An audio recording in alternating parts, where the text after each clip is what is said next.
Accident झाला होता ते ICU मध्ये त्याला ॲडमिट करून तिथून ते कार्यक्रमासाठी 5 वाजेपर्यंत गावाला धावत पळत पोहोचले आणि आपल्याला जजिंगमध्ये आपले जे 3 जजेस होते त्याच्यामध्ये एक विभाग होते त्याच्यामुळे तुम्हाला त्यांच्याकडनं फोटोग्राफी या विषयावरती अनेक गोष्टी ऐकता येतील आणि तुम्हाला फोटोग्राफी या विषयावर काही प्रश्न विचारायचे असतील तेही तुम्ही विचारू शकता. कारण अजून एक आपल्या कॉन्टेस्टंट ज्यांना 2 बक्षिसं मिळाली होती अमिता सिंग त्या पण ऑन द वे आहेत कारण ते नागपूरवरून आता पोहोचले. मला आता फोन आला मी लवकरात लवकर पोहोचते त्यांना 2 ट्रॉफीज मिळाल्या होत्या मग ते आपण विभाग सरांच्या हस्ते त्यांना देऊ.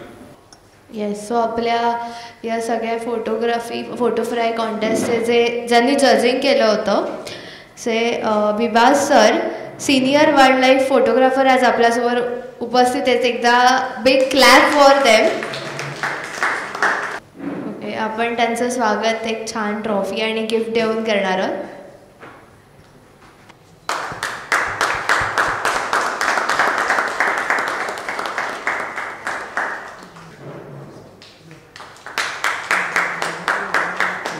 Thank you so much sir. So sir आपल्याशी थोड्या गप्पा मारतील म्हणजे ओव्हरऑल त्यांनी जजिंग कसं केलं काय त्यांना आवडलं काही नाही आवडलं काय निकष होते आणि तुम्हालाही जर काही प्रश्न असतील तर तुम्हीसुद्धा त्यांना विचारू शकता. Sir over to you. बरंचसं काम झालं आहे. पहिली मला तुम्हाला ॲपॉलॉजी एक्सटेंड करायची आहे कारण कसं असं काही आपल्या प्रायोरिटीज असतात आयुष्यात त्यातली फोटोग्राफीमध्ये प्रायोरिटी मानत नाही मी तो श्वास आहे आपला सगळ्यांचाच. पण त्याच्या पलीकडे म्हणजे आज जसं यांनी सांगितलं मित्राचा ॲक्सिडेंट झाला आणि तो अनफॉर्च्युनेटली एकटाच होता इकडे बायको जर्मनीला वगैरे तर दुसऱ्या मित्राचा फोन आला असं असं झालं आहे मग 5 वाजता तिकडे आहे मी हॉस्पिटलला. मध्ये त्याला ICUमधनं जेव्हा बाहेर आणला तेव्हा घरी आलो आंघोळ बिंघोळ केली परत गेलो आणि तिकडनं मात्र डायरेक्ट आलो. घरी गेलो जरा चेंज बिन केलं पण ही जी ओढ असते ना ती आपल्याला डावलता येत नाही काही झालं तरी. सो आणि तुम्हाला माहिती असेल की आपल्या एपेक्सचं इव्हन कोविड जेव्हा होतं तेव्हा देखील प्रदर्शन केलेलं आणि तेव्हा देखील लोकांनी बाहेर जाऊन अतिशय अप्रतिम फोटोग्राफी केली होती जे अनयुज्युअल आहे मुंबईसाठी असं सिच्युएशन मुंबईत मिळणं. So this is what a photographer looks for you know something different something unusual and that makes your frame right. सो आता जजिंगमध्ये आपल्याकडे 3 विषय होते यावेळेला आणि त्या 3 विषयामध्ये चांगल्या एंट्री झाल्या होत्या. जजेस पण चांगले होते आणि त्यामुळे थोडंसं काय होते की हळूहळू मी बघतोय की एपेक्सची क्वालिटी ऑफ पार्टिसिपेशन किंवा participants work has gone up like anything we very creditable की एकतर आहे ॲडव्हान्समेंट वगैरे टेक्नॉलॉजी वगैरे सगळं एका बाजूला पण त्याच्या मागचा जो आर्ट पार्ट आहे मग त्याच्या मागची जी एक कॉन्सेप्च्युअल लेवल असते त्यात देखील खूप चांगलं ग्रोथ बघायला मिळते. आणि so judging was a little difficult to be frank. काही होतं असं होतं की काही लोकांसाठी विषय नवीन होते त्यामुळे त्यांचे नक्की काय मी तेव्हा पण म्हटलं होतं की विषयाचा जो फोकस असतो तो सर्वात महत्त्वाचा असतो. स्पेशली ट्रीजसारखं आहे किंवा इवन आपले इतर जे सब्जेक्ट्स होते फूड होतं ब्रेकफास्ट आणि याचे पिक्चर्स होते त्याच्यात आणखीन थोडं काम व्हायला पाहिजे असं मला वाटते. तर त्याच्याकडे लक्ष द्या. आणि जसं आता इतिहास मै और चाय हे अनयुज्युअल कॉन्सेप्ट थोडीशी वेगळी आहे. म्हणजे this the photographer must have placed it or whatever but he got हो great he made it look different you know. So that is what one should look for. Subject जरी साधा असला तरी तो वेगळा कसा मांडता येईल आपल्या लोकांसमोर because each image has a story behind it कळलं की नाही. So that has to come out that has to reflect. आणि ऑफकोर्स बेसिक्स तर आपल्याला माहिती आहे सगळ्यांना कॉम्पोजिशन वगैरे सगळं ठीक आहे पण त्यातमधनं इमेज हायलेशन जे असते प्रकार आपण आता वाईल्ड लाईफमध्ये मी बोलतो कारण वाईल्ड लाईफ हा माझा फोर्टे आहे की वाईल्ड लाईफमध्ये जेव्हा आपण पिक्चर काढतो तेव्हा नॉर्मली इंटरनॅशनली वाईल्ड लाईफ पिक्चरची जेव्हा एंट्री येते तेव्हा त्याच्यात कुठलाही मॅनमेड ऑब्जेक्ट कन्सिडर केला जायचा नाही आता सध्या. पण आता जगात एवढं मॅनमेड ऑब्जेक्ट्स व्हायला लागले the world natural world is being taken over त्यामुळे तिथेही थोडंसं कन्सिडर करायला लागले की फॉर इन्स्टन्स एक पिक्चर आलं होतं की ज्याच्यामध्ये इलेक्ट्रिकल टॉवर होता आणि तो असंख्य पक्ष्यांनी भरलेला होता. So that was such a beautiful picture. तो सिल्हवेट घेतलं होतं त्या माणसांनी आणि तो अतिशय सुरेख पिक्चर होतं. कॉम्पोजिशन स्काय वगैरे सुंदर मिळालं. त्याला त्यांनी कन्सिडर करून प्राईज दिलं बिकॉज तो जरी मॅनमेड ऑब्जेक्ट असला it made sense you know की आत्ताची करंट सिच्युएशन काय की आपण म्हणतो की आता प्राण्यांना जंगल राहिलेलं नाही आहे. So they are slowly adapting to the environment that is being brought forward to them. आणि हे होणारच आहे. म्हणजे आपल्याला डेव्हलपमेंट पाहिजेच आहे सगळ्यांना. त्यामुळे त्याच्यामध्ये हळूहळू आपण बघितलं तर जंगलं कमी होत आहेत. पण त्यावेळेला जेव्हा आपण फोटोग्राफ करतो तेव्हा त्याचं आता वाईल्ड लाईफमध्ये कसं असतं की जसं मी ह्याच्यात म्हटलं की अनयुज्युअल पिक्चर आहे एकदम, तर दॅट कॅचेस युअर आहे. तसंच वाईल्ड लाईफमध्ये बऱ्याचदा असं असतं की तुम्हाला त्या पिक्चरची जो आपण प्राणी किंवा पक्षी काय जे काय शूट केलं असेल त्याची रेअरिटी किती आहे, ते किती रेअर आहे ते. हे तर ग्रेड 1 असते नेहमी की तुम्हाला अगदी रेअर प्राण्याचं पक्षाचं पिक्चर मिळालं तर ते रेअर आहे. पण आता बऱ्याचदा तुम्ही बघता की म्हणजे मी नेहमी ग्रुप कुठे बसलेला असला, यंग पोरं असली काय की बाबा फोटोग्राफी करतायत, सगळे डिस्कस करतात, तर आपल्याला राहवत नाही. आपण विचारतो काय करता बाबा, तर 10 मुलं असतील त्यातली 6 जणं सांगतात आम्ही वाईल्ड लाईफ करतो. कारण त्याला ना स्टुडिओ लागत ना मॉडेल लागत ना काय खर्च नाही आहे. पण to tell you frankly wildlife shooting wildlife is very expensive. एक तर इक्विपमेंट जे लागते ते महाग असते, प्लस डेस्टिनेशनला ज्या जायचं आहे तुम्हाला ट्रॅव्हल कॉस्ट पण असतात, खूप असतात त्या गोष्टी. आणि एवढ्या केल्यानंतर डेफिनेटली मिळेल असं नाही आहे. जर तुम्ही आता कमर्शियल शूट करत असाल, मॉडेल बुक केलं, स्टुडिओ बुक केलं की ते तिथे आहे, तुम्ही गेलात की तुम्हाला मिळणार picture. You create your magic after that. But here the magic happens in front of you and you have to be there to shoot it. असं असते. या गोष्टी काही ठराविक बघायला लागतात. आणि स्पेशली आता ट्रीजच्या कॅटेगरीमध्ये मी बघितलं काही कॉम्पोजिशन्स अतिशय सुरेख आहेत आणि वेगळ्या अँगलनी शूट केले गेलेले आहेत pictures. They are very nice in fact. बाकी होते जनरल ह्याच्यातले. But I am sure that जे जनरल काढतात ते हे पिक्चर्स बघून they will upgrade themselves. That is what these events I always like support these events with these people have been religiously doing for so many years. That same thing to promote photography and that is a process of learning. असं नाही की आम्ही जजच्या इकडे बसलो आहे म्हणून आम्हाला सगळं येते. When you look at pictures, we also learn a few things. It is learning for us also. It's a give and take. Because when you take a picture, you look at a particular frame from your conceived angle. But that, if it reflects, I may not have seen it otherwise. And we never want to composition nothing. नेचरमध्ये तुम्ही composition करत नसता, कॉम्पोजिशन्स असतात तिथे. तुम्हाला फक्त तुमची frame सरपायची असते, काय चांगलं वाटते. That again you consider your principles आणि त्याच्यामधून ते बसवता तुम्ही. That is these are the small thing that you to be you have to take care of. आणखीन मी म्हटलं तसं हे अनयुज्युअल पिक्चर होतं. आणखीन बरीचशी आता त्याच्यामध्ये एक्सप्रेशन्स एक्सलंट एक्सप्रेशन. आता ते ढोल वाजवणारी ती मुलगी आहे, that moment which he has caught is beautiful. कळलं की नाही. कारण त्याच्यामध्ये इतर एलिमेंट्स पण खूप असतात. म्हणजे तो ग्रुप मोठा असतो, लवाजमाजाचा मोठा असतो, त्यात ते कलरफुल काही झेंडे ते उडवत असतात. But he chose to frame that आणि exact frame is also very nicely compose. त्याच्यामुळे दॅट स्टूड आउट. असं आहे. So you have to like look for that आणि try to get it when you are out there. आणि anything else that you want to ask. मला काही प्रश्न असले तरी विचारा. माझ्या ह्याच्यात आवाक्यात असले तर मी नक्कीच उत्तर द्या.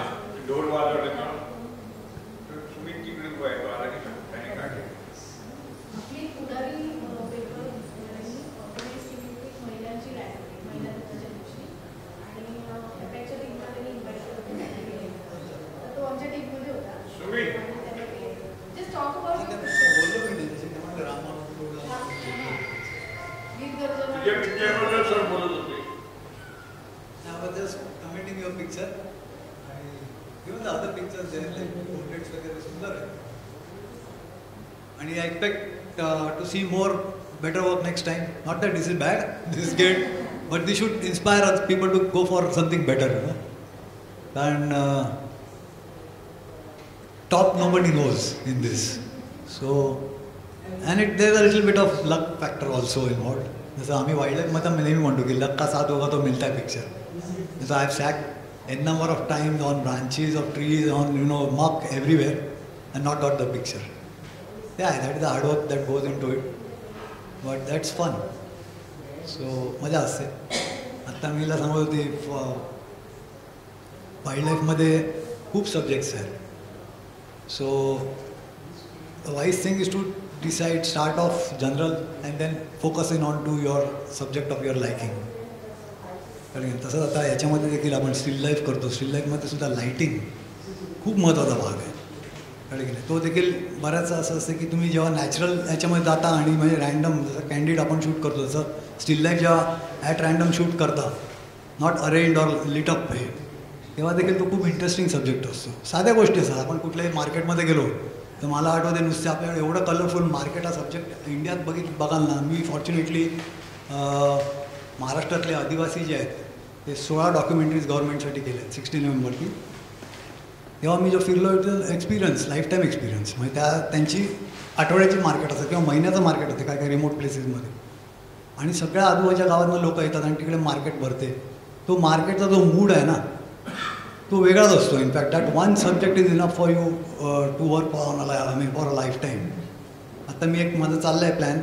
आपल्याकडे तुम्हाला माहिती नसेल तर मी सांगून ठेवतो, पुढच्या वेळी ट्राय करा, आता लेट होईल, पण must give it a try. जसं हॉर्नबिल फेस्टिवल होते नागालँडला, that too is very colourful आणि it is so well organise की एक सगळ्याच ठिकाणी एक 15-16 ट्राईब्स आहेत, त्या सगळ्या त्यांच्या नॅशनल अटायरमध्ये त्यांचे जे कॉस्ट्युम्स आहेत त्याच्यामध्ये ते डान्सेस वगैरे परफॉर्म करतात. तो शूट खूप सुंदर आहे. सरांना मी सांगेन ऑर्गनाईज करा म्हणून आपल्या मेंबर्ससाठी. It's a worthwhile offer. आणि तो डिसेंबरमध्ये होतो, 1 डिसेंबर टू 6 डिसेंबर. नागालँड. आणि दुसरं आता मी एका ठिकाणी जातो आहे, ते मला बऱ्याच वर्षापासून चालू होतं. आपल्याकडे हत्तीचा बाजार होतो, म्हणजे गुरांचा बाजार जसा होतो असा एक मोठा बाजार भारतात पटण्याच्या जवळ होतो. सोनेपूर म्हणून गाव आहे गंडकी नदीच्या काठावर. तिथे हत्ती विकले जायचे पूर्वी.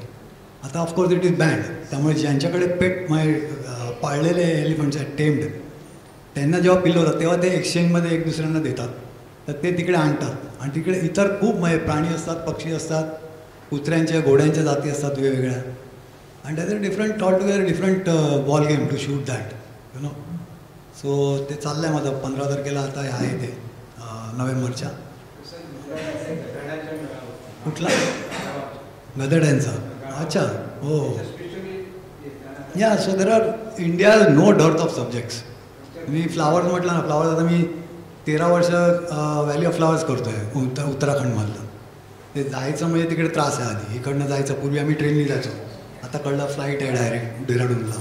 तरी पण आज इकडनं निघाल्यावर तुम्ही परवाच्या दिवशी व्हॅलीमध्ये असतो शूट करायला. 2 दिवस नुसतं ट्रॅव्हल करावं लागते. आणि त्याच्यानंतर तिकडे जातो आहे 13 वर्ष गेल्यानंतर आता परत गेलो तर मला माहिती आहे नवीन काहीतरी दिसणार. There no end to it. Nature is full of surprises. You have to explore आणि फाइंड आउट. आता मी गेलो म्हणजे पहिल्यांदा गेल्यावरती मी तिकडे पहिली कॅमेरा वगैरे बाजूला ठेवला आणि त्या साष्टांग नमस्कार घातला तिकडे. एवढी ती व्हॅली बघून चाट पडलो. 8 किलोमीटर लांब व्हॅली असते. समोर एक डोंगर आहे राधापान नावाचा, त्या ग्लेशियरमध्ये ती नदी येते पुष्पावती, आणि अशी 2.5 किलोमीटर आहे उंच. तो अख्खा पट्टा फुललेला असतो. म्हणजे एका ठिकाणी पिवळी फुलं असतात, एका ठिकाणी जांभळी. तुम्ही दुसऱ्या वेळेला गेलात, एक 15 दिवसांनी गेलात तर तिकडे जांभळी होते, तिकडे काहीतरी लाल फुलं आलेली असतात, इथे पिवळ्याच्या ठिकाणी गुलाबी फुलं आलेली असतात. असं ते आपलं ते आपण कॅलिडोस्कोप बघायचो ना तसा प्रकार आहे तो. आणि ही जाऊ फक्त 3 महिने असते पावसाळ्यात. तर ते करतो आहे मी डॉक्युमेंटेशन. ते न संपणारी गोष्ट आहे. त्याचं मला 2 मी एक्झिबिशन्स केली मुंबईत. पण ते असं झालं की मी जेव्हा ते प्रोसेसिंग करायला बसलो, माझा मेवणा त्यातला एक्सपर्ट आहे. तो हे आपले स्टारडस्ट वगैरे मॅगझिन त्या प्रोडक्शनमध्ये तो होता आणि प्रोसेसिंग वगैरेमध्ये एक्सपर्ट आहे. तर त्याला मी बसवला. तर थोडे दिवस इमेजेस घेऊन बसला आणि तो मला उठून म्हणाला की बस तूच बस, कारण हे इमेजेस मला जमणार नाही करायला. कारण कसं आहे ना की त्याच्यातलं ब्लू पर्टिक्युलर आहे किंवा पर्पल आहे, ती कुठली शेड मी शूट केलं आहे मला माहिती आहे कुठली शेड आहे ती. तेव्हा तो मला हे मी केलं तर मी नेहमी जाऊन सांगणार नाही रे जरा जास्ती गॅरीज झालं आहे, हे डीप झालं आहे थोडं, ह्याला रेड जास्ती झालं आहे, तेव्हा तूच बस. तो कंटाळला. शेवटी मला ते वर्षभर लागलं.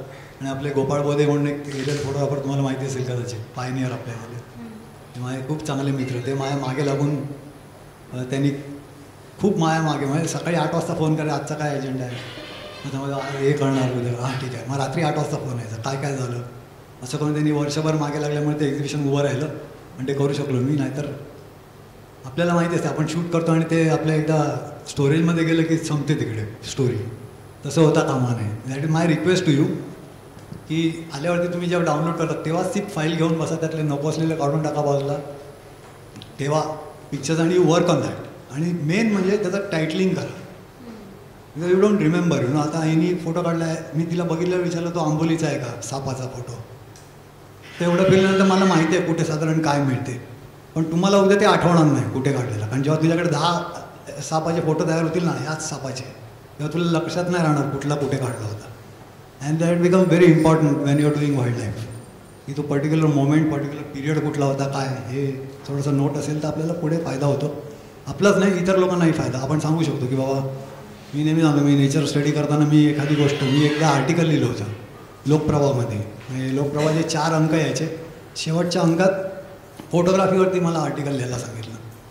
तर म्हटलं बा हे लिहिणं बिणं माझा पेन माझं इन्स्ट्रुमेंट नाही, माझा इन्स्ट्रुमेंट कॅमेरा आहे, त्यामुळे लिहिणं कठीण होईल मला. तरी पण आमचा विनायक परब मागे लागून त्यांनी एक मुलाला पाठवलं एकदा, तू ह्याच्याशी बोल, हा तू लिहून काढेल. ठीक आहे. तर त्याला सांगितलं, मग त्याला काय माहिती नाही वाईल्ड लाईफची.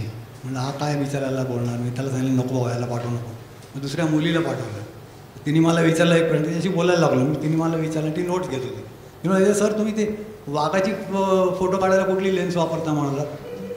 अगं म्हटलं वाघाची फोटो काढायला असं कुठली लेन्स नसते, म्हणजे त्याला टेलिफोटो लेन्स म्हणतात, आणि ती अशासाठी की लांबून फोटो काढता येतो म्हणून असंच तिला सांगायला लागलं. मग शेवटी कंटाळलो. आणि एक दिवस मी संध्याकाळी चहा प्यायला असंच बसलो होतो, तेव्हा मला काय माहिती नाही, मी एक लॉंग बुक, माझ्याकडे काही नव्हतं, मी लॉंग बुक घेतली, एक पेन घेतला आणि लिहायला काढलं आणि लिहून एक आर्टिकल संपवलं अख्खं ॲट वन गो.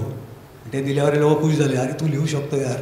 मला झालं आता हा बैलमध्ये मार. मी ते लिहिले.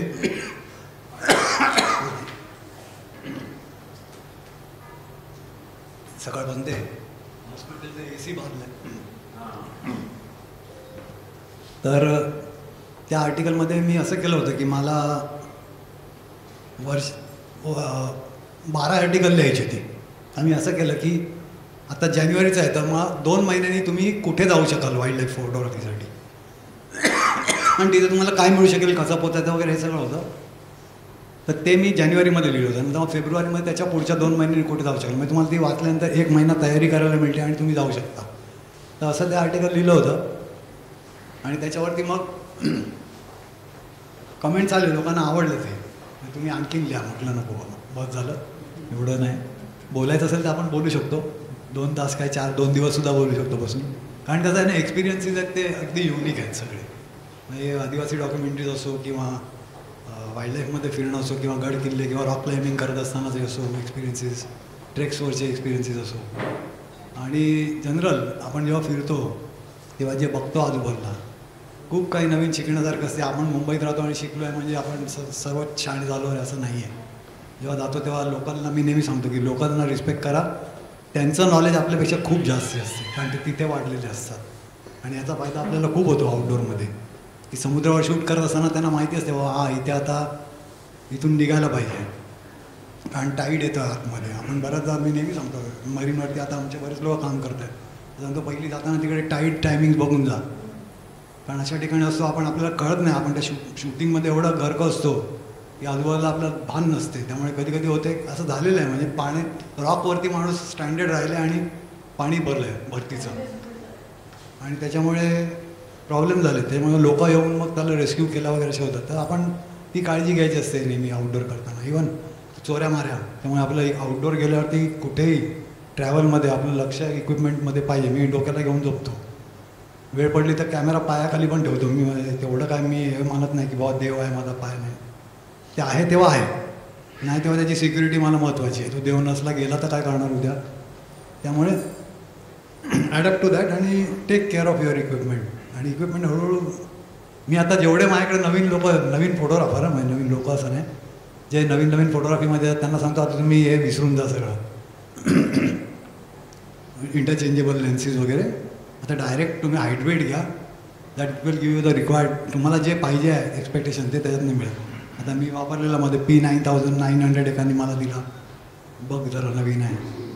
त्यानंतर P1000 काढलं त्यांनी. हे जे हायब्रिड्स आहेत ना, that rules out the possibility of you carrying changes lenses. आता मी नेहमी जातो आम्ही वाईल्ड लाईफला, ऑफकोर्स तुम्हाला प्राईम 600 किंवा प्राईम 800 जी क्वालिटी देईल प्राईम लेन्सेस, ती बाकीच्या ह्याच्यात मिळणार नाही.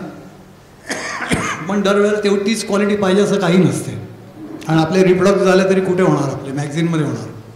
तुम्हाला असं आहे ना की आम्ही ॲडव्हर्टायझिंगची फोटोग्राफी करतो, आम्हाला हॅझलब्लॅड पिक्चर म्हणजे मोठा काढायला लागेल किंवा सिनारवरती पिक्चर काढायला लागेल, कारण तेवढं इमेज म्हणजे 40 फुटाचं होल्डिंगचं पिक्चर असायचं ते. ते 35mm तेव्हा शक्य नव्हतं, त्यामुळे मग लार्जर फॉर्मॅट करायचं. आता तशी जरूर नाही. आता आपण काय तेवढ्याला आउटपुट देत नाही. फार तर आपली एक्झिबिशन्स हे देखील आपल्या साध्या JPEG-वरती तुम्ही चांगलं पिक्चर्स काढू शकता. त्यामुळे काही फॅन्सी इक्विपमेंटची जरूर नाही आहे. आणि असं एकही नाही आहे की लेन्स की तुम्ही ती दुसऱ्या ठिकाणी वापरू. मी आता माझ्या वाईल्ड लाईफमध्ये मी पर्स्पेक्टिव्ह कंट्रोल लेन्सेस किती लोकांना माहिती आहे इकडे, किंवा ज्याला टिल्ट शिफ्ट लेन्स म्हणतात. ही साधं प्रिन्सिपल आहे की आपण जेव्हा बिल्डिंगचं पिक्चर काढतो तेव्हा बिल्डिंग अशी टेपरिंग येते, बरोबर, वरती अशी ती नॅरो होते. तर ती करेक्ट करण्यासाठी एक पर्स्पेक्टिव्ह म्हणजे त्याच्यात ती लेन्स अर्ध्यावरती अशी हलते, शिफ्ट होते. हां, त्याला कंट्रोल असतात, ते शिफ्ट केलं की तो सरळ होतो, डिस्टॉर्शन. त्याला टिल्ट शिफ्ट म्हणतात किंवा पर्स्पेक्टिव्ह कंट्रोल म्हणतात. नायकॉनचे PC म्हणतात आणि कॅनॉनवाले टिल्ट शिफ्ट म्हणतात. हे अगदी स्पेसिफिक ॲप्लिकेशन आहे. म्हणजे आर्किटेक्चरल लोक खूप वापरतात, इंटिरियर्सवाले वापरतात या लेन्सेस. त्याच्या पलीकडे वापरत नाही, पण ते आम्ही वाईल्ड लाईफमध्ये वापरले आहेत बऱ्याचदा. मला खूप चांगलं डिस्टॉर्शन करता आलं आहे म्हणजे त्याच्यामुळे, की जे ड्रॅमॅटिक करते तुमचं पिक्चर. असं नाही आहे की बाबा आहे तेच सगळं मांडायला पाहिजे. कधी कधी ड्रॅमॅटाईज करतो, पण फिशायवरती करतो पिक्चर्स, फोरग्राऊंड वगैरे अतिशय सुरेख ड्रॅमॅटाईज होते. तर that you can use. Of course त्यासाठी त्या लेन्सेस पाहिजेत, पण अदरवाईज हायब्रिडवरती तुम्ही फार सुंदर राईट फ्रॉम क्लोजअप, म्हणजे अगदी असे चिकटून फोटो काढता येतील एवढे क्लोजअप्स घेता येतात त्याच्यात. तू 2000पर्यंत 3000पर्यंत टेलीची त्याची कपॅसिटी आहे. Of course that is useless, that is a gimmick. म्हणजे टेक्नॉलॉजीचं गिमिक आहे ते. मला गुजरातला एकदा आठवते, जामनगरला मी शूट करत होतो तेव्हा पुण्याचे दोघं आले, यंग पोर होती. आणि कुठला त्यांनी तेव्हा मला वाटते 64-56 काहीतरी X काहीतरी कॅमेरा आणलेला. आणि तो मला सांगितलं, तर मला माझी लेन्स वगैरे बघून ते माझ्याकडे बघायला आले, मला विचारायला आले काय sir, how sir, how you, where are you from. म्हटलं आय एम फ्रॉम मुंबई. तुम्ही where are you all from. We are from Pune. दोघंही मराठी मुलं होती. म्हटलं अच्छा, म्हणजे तुम्ही काय इथे ना, आम्ही गाडी घेऊन आलो. म्हटलं अच्छा, मग तुम्ही काय वाईल्ड लाईफ करताय का रेग्युलर. तर म्हणे हो, आम्ही आता सुरू केलं आहे आणि हा कॅमेरा घेतला, हा एवढा सुंदर आहे म्हणे, ह्याच्यातनं 2000mm लेन्स आहे ह्याच्यात. म्हटलं हो, डोंट गो बाय दॅट. तर म्हणून असं कसं सर, त्यांनी एवढं क्लेम केलं आहे, चंद्राचा फोटो काढला आहे. मला वाटतं P900च होतं काहीतरी. अच्छा, म्हटलं तू एक काम कर, मग 200mm लेन्सचा तुला 2000mm लेन्सचा तुला अँगल ऑफ व्ह्यू अँगल एक असतो लेन्सचा. जसं स्टँडर्ड आपण म्हणतो स्टँडर्ड लेन्स किंवा 50mm लेन्स, म्हणजे एक डोळ्याने जेवढं विजन आहे तेवढं 50mmचं असते असं आपण धरतो, बरोबर आहे. तसं माझ्याकडे मी 1000mm नायकॉनची वापरली आहे, माझ्याकडे होती. त्याचा 2 डिग्री आहे अँगल. म्हणजे जेव्हा पक्षी बघतो तेव्हा तो पक्षी शोधत सापडतात, फ्रेममध्ये यायला आधी मुश्किल असते, कारण 2 डिग्रीमध्ये तुम्ही कुठे आणणार तो एवढा मॅग्निफिकेशन. तर म्हटलं ह्याचा म्हणजे 1 डिग्री झाला ना 2000चा. म्हटलं आणि म्हटलं शेवटी तेवढं मॅग्निफिकेशन आहे, जरी तुझा कॉम्पॅक्ट एवढा असला तरी तो शेक येणारच. म्हटलं किती, तू नुसता ट्रिगर क्लिक करतो तेव्हा देखील तो शेक खूप होतो याला. आणि त्या मॅग्निफिकेशनला तर म्हटलं आहेच ते. तर म्हटलं तू ज्या दिवशी नाही सर येऊ शकतात. म्हटलं वा, चांगलं आहे. म्हटलं एक काम करा, माझा पत्ता लिहून घे, नंबर आहे माझा. ज्या दिवशी तुझा या सेटिंगला फोटोग्राफ शार्प येईल ना हँड्रेड, त्या दिवशी माझ्याकडनं तुझ्या कॅमेऱ्याचे सगळे पैसे घेऊन जा. तो काय तरी बोलला नाही, मग गप्प बसला. पण असं असते, म्हणजे त्या काही गिमिक्स असतात, ते कामाच्या नसतात, त्यांना कॅमेरे विकण्यापुरती असतात. ते त्याच्यात भाळून जाऊन आपण त्याच्यामध्ये बळी पडू नये. आपल्याला जे लागेल ते घ्यावं आणि you can do good work. So I think ज्यांना इंटरेस्ट आहे मायक्रोमध्ये त्यांनी उगाच मोठ्या टेलिबिटी घेण्याच्या भानगडीत पडू नये. ज्यांना टेलिस म्हणजे त्याला बर्ड्स वगैरे करायचं नाही, ऑफकोर्स मायक्रो घेऊ नये असं नाही, ती कामाला येते. पण as far as like restrict your equipment, कारण इक्विपमेंटला there is no end to it.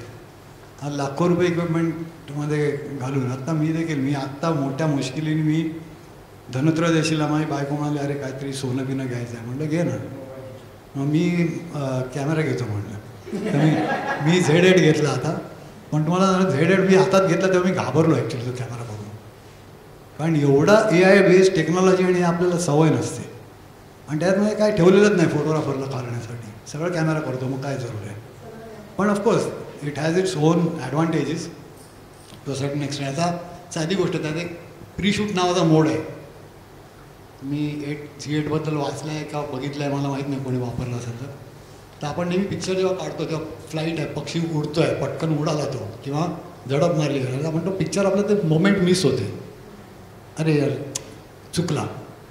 हे त्याच्यात नाही आहे. त्यात प्री शूटमध्ये टाकलं तर आधीचे 5 का 6 फ्रेम देतात ऑटोमॅटिक पिक्चर क्रिएट होतात त्याच्यातली मग तुम्ही ठेवायची आणि सेव्ह करायची पाहिजे ती परफेक्ट पिक्चर. मग मिस होण्याचा चान्स नाही. मग त्यात राहिलं काय स्किल. तसं आम्ही त्या ह्याचे लोअर आपला लेसर फ्लॉरिकन नावाचा पक्षी आहे, जो आपल्याकडनं तणमोर म्हणतात, आपल्याकडनं तो नाहीसा झाला आहे पण राजस्थानमध्ये भरपूर आहे. तर तिथे तो हे आहे सोकालिया नावाचं गाव आहे, तिथे मुगाची शेती आहे आणि त्या शेतीमध्ये ते दिसतात पक्षी. तर तो पक्षी असतो त्या मुगाची झाडं एवढी वाढतात म्हणजे जी असते शेत, त्याच्यात पक्षी तेवढाच असतो, त्याचा फक्त डोका बाहेर दिसते. आणि त्यामुळे तो फिमेल आणि मेल असले तर फिमेल लोकेट कशी होणार मेल एकमेकांना, तर तो मेल डिस्प्ले देतो, कोर्टशिप डिस्प्ले म्हणतात त्याला. तो असं जागेवरती उडतो, मान मागे टाकतो आणि त्याला दोन असे रॅकेटेड रॉंगोकडे बैल असे फेदर्स असतात त्याला बॅडमिंटन रॅकेटसारखे, आणि त्याचा गळ्याचा जो पिसारा आहे तो असा फुलवत होतो आणि ड्रक कसा आवाज करतो, खाली जातो. परत कुठेतरी दुसरीकडे ड्रक करून दुसरा एक वरेणा खाली जाणार.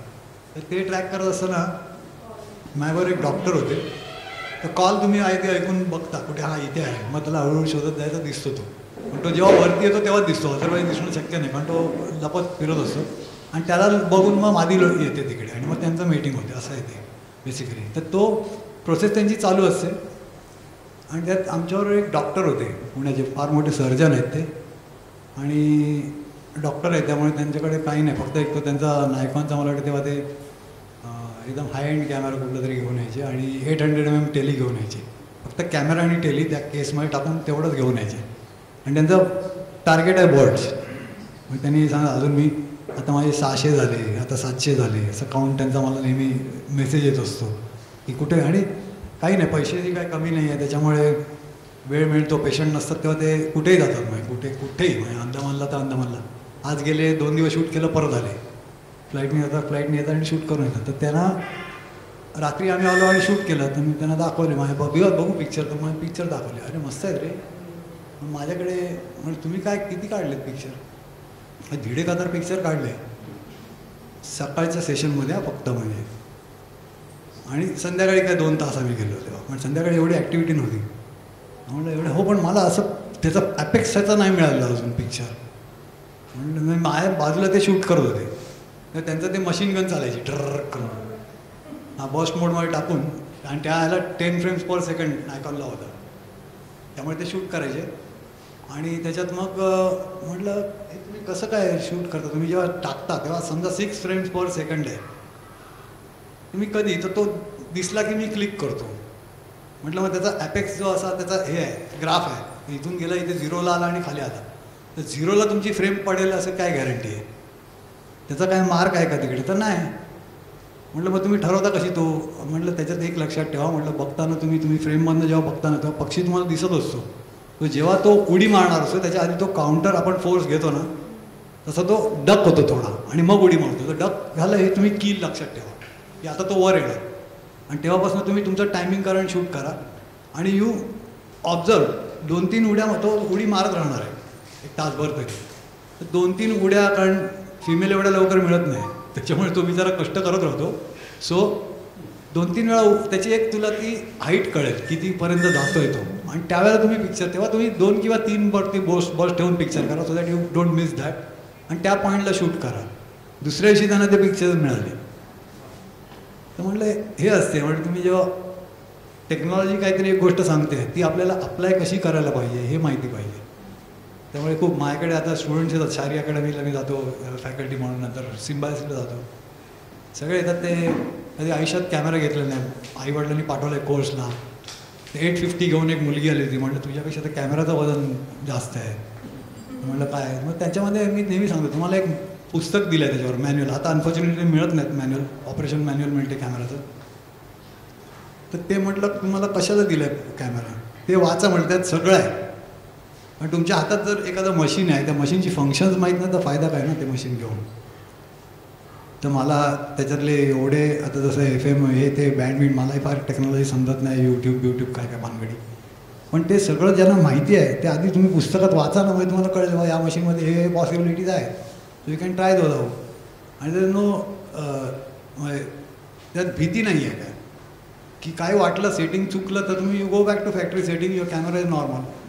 असं नाही की कॅमेरा नुकसान झालं बिघडला तसंही होत नाही. So you should try it out. आणि ते मॅन्युअल वाचा, नेहमी सांगतो सगळ्यांना ते मॅन्युअल वाचा. जसा वेळ मिळेल तसं एक एक त्याच्यात दिलेलं आहे फंक्शन, ते ट्राय करून बघा ना काय बिघडते तुम्हाला कळेल. टाईम लॅपसारख्या गोष्टी आहेत बऱ्याचशा. आता त्या मोड्स म्हणून आल्या आहेत कॅमेरामध्ये, बरंचसं सोपं झालं आहे. पण त्यातल्या देखील एंट्री कशी तुम्ही जेव्हा वापराल तेव्हा त्या कळायला लागतील, तर ते वापरत राहा. आणि मी म्हणतो ना की जसं एखादा झाकीर हुसेन जेव्हा होतो तेव्हा तो 18 तास 20-20 तास तो रियाज करतो तबल्यावर. तसं आहे फोटोग्राफी. तुम्ही camera should be part of your body. So when you go out, take it out, shoot. आणि you will master your subject slowly over by period of time. So don't lose hope. मग यावेळेला कॉम्पिटिशनला गेलो आणि मला अरे माझं commendable picture पण म्हणून सिलेक्ट झालं नाही वगैरे असं काही नसते. प्राईज विनिंग फोटोग्राफ्सचे जे कोण फोटोग्राफर्स आहेत ते लोक पण बऱ्याचदा असे प्राईज न मिळता परत आलेले आहेत, म्हणजे एंट्रीज त्यांच्या होते. Always up and down, but don't get dishearten. आणि try and learn as much as possible. किंवा हा फोटोग्राफ इथे लावला आहे, सिलेक्ट केला गेला, तर काय ह्याच्यात काय वेगळं वाटते, you know, try to assess that. So you get to learn की बाबा ठीक आहे. आता ते रॉकवरती ते पिंपळाचं झाड आलेलं आहे, ते सुरेख आहे तो पिक्चर. थोडासा तो म्हणजे फोटोशॉपमध्ये आणखीन चांगलं करता आलं असतं visually, but it's okay, fine. नाही केलं तरी हरकत नाही. ते काय दुसरं म्हणजे लोक फोटोशॉप एवढं वापरतात की it spoil the whole beauty of the picture. Sharpness वाढवणं वगैरे आहे. एक ठराविक लेवलपर्यंत तुम्ही फोटोशॉप वापरा, इट्स मोस्ट वेलकम. पण मी काही ठिकाणी तर बघितलं आहे, मी जजिंग बरेच करतो वाईल्ड लाईफ फोटोग्राफीचं, तर वाईल्ड लाईफ फोटोग्राफीमध्ये मॅन्युप्युलेट केलेले असतात फोटोग्राफ्स. मग एक पक्षी उडत येऊन तारेवर बसतो आहे, तर तो कम्प्लीट लँड नाही झाला, त्यामुळे तो असं वाटतो की फ्लाईटमध्ये ती तारच काढून टाकलेली आहे कम्प्लीट फोटोग्राफमध्ये. आणि आम्ही जेव्हा बघतो तेव्हा मला कळते तेव्हा हे नाही. मग त्याला सांगा तुझं रॉ पिक्चर दाखवा मला. मग रॉ पिक्चरमध्ये काय सापडत नाही तसं, असं खूप असते. एकदा तर मला आठवते कीर्ती कॉलेजमध्ये त्यांनी सुरू केला होता क्लब नुकताच, तर आम्ही आपलं प्रमोट करूया म्हणून चला मग कॉम्पिटिशन घेतली. एक पिक्चर आला आणि माझे आधीचे 2 जजेस मी जज करून गेले आणि मी जाऊन माझं नेचर सेक्शन जज केलं आणि ते पुटअप केल्यावर तिकडे बाहेर पॅसेजमध्ये गोंधळ व्हायला लागला मुलांचा. तर काय तर म्हणजे नाही जजना आम्हाला भेटायचं आहे असं. ते म्हणजे ठीक आहे, तुम्हाला नंतर भेटायला मिळेल. नाही आधी भेटायचं आहे, कारण आता प्रायझेस अनाऊन्स. तर म्हणजे ठीक आहे चल पाठव, कोण आहे त्याला पाठव आतमध्ये, काय असेल तर बघू. म्हटलं पोरं आहेत कशाला नाराज करायचा. तर तो आतमध्ये आला, मला म्हणा सर माझा एक अतिशय चांगला फोटोग्राफ होता, तुम्ही सिलेक्ट पण नाही केलात. आणि म्हटलं असं नाही होणार, चांगला फोटोग्राफर सिलेक्ट का नाही केलं जरा. तर नाही म्हटलं कुठलं आहे जरा ते लॉटमधला काढून आणून दाखवलं. त्याने एक फोटोग्राफ आणला की फुलावरती असं फुलपाखरू बसलं आहे आणि तो फोटोग्राफ चांगला पिक्चर होतं, पण त्याला थोडंसं ब्लर होता. म्हणजे बॉडी जी आहे फुलपाखराची ब्लर, कारण डेप्थ ऑफ फील्ड नव्हतं, एक तर साध्या याने काढलं. आणि त्यात गंमत अशी होती की त्याला मी म्हटलं एकतर हे बघ, म्हटलं ह्या विषयाचं मी जज होतो, कळलं.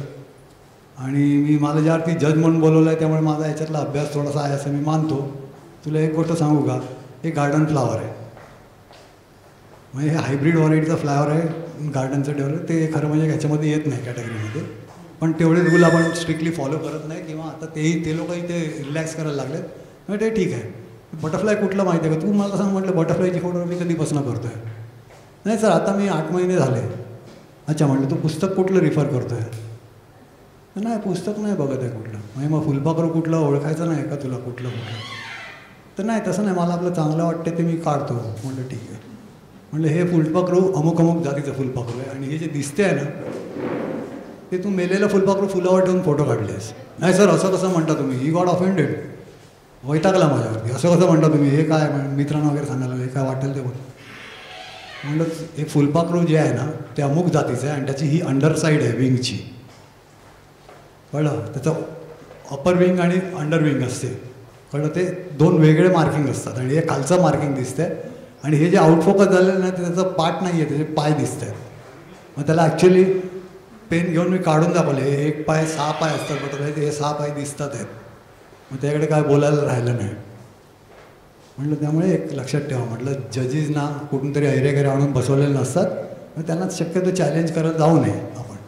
आणि त्यानं तुमच्यापेक्षा थोडंसं जास्ती काढले. मग तो म्हणाला नाही ठीक आहे सर सॉरी. म्हटलं मला आता खरं सांग की तू काढलं होतंस की नाही? हो सर. म्हणजे मी ते फुलावर ठेवून काढलं होतं, मेलेलं मिळालं. म्हटलं असं करू नका, that is not, you are cheating yourself असा भाग आहे. त्याच्या खूप गमती जमती आहेत. सो एनिवे, मला काही टेक्निकल आणखीन कोणाला विचारायचं असेल तर विचारा. मला जर समजलं असलं, माहिती असलं तर मी सांगेन नक्की. विचारा, फील फ्री. असं की आपली कोण परीक्षा घेत नाही आहे. It is just I told you, it's a give and take process of learning.